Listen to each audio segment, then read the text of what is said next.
రాధ అయితే తన లగేజ్ని సర్దుకొని ఇంకెందుకు నేను ఇక్కడ ఉండడం అని చెప్పి వాళ్ళ ఇంట్లో నుండి అయితే అలా వెళ్ళిపోవడానికి సిద్ధమవుతుంది. అదంతా చూసిన వాళ్ళ ఇంట్లో వాళ్ళంతా ఒక్కసారిగా షాక్ అవుతారు.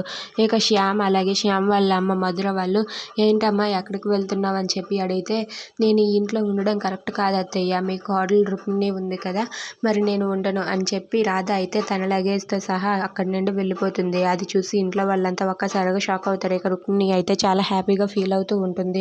ఇక కృష్ణ, శ్యామ్ వీళ్ళంతా కూడా రాధ ఎందుకు ఇలా చేస్తున్నావు, నువ్వు ఉంటేనే కదా రుక్మిణి నిజస్వరూపం తెలుస్తుంది అని చెప్పి వాళ్ళ మనసులో అనుకుంటూ ఉంటారు. ఇక రాధ అయితే అక్కడి నుండి అలా వెళ్ళిపోతూ ఉండగా రాధకి ఇంతలో కళ్ళు తిరిగినట్లుగా అనిపిస్తాయి.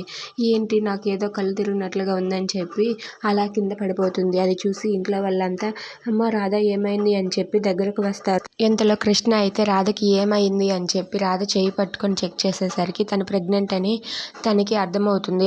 అది తెలిసిన కృష్ణ అయితే రాధా గుడ్ న్యూస్, నువ్వు తల్లివి కాబోతున్నావు అని చెప్పి అంటుంది. ఆ మాటలు విన్న రాధా రుక్మిణి అయితే ఒక్కసారిగా షాక్ అవుతారు. ఇక ఇంట్లో ఉన్న వాళ్ళంతా చాలా సంతోషంగా ఫీల్ అవుతూ ఉంటారు. If you like this video please like, share and subscribe.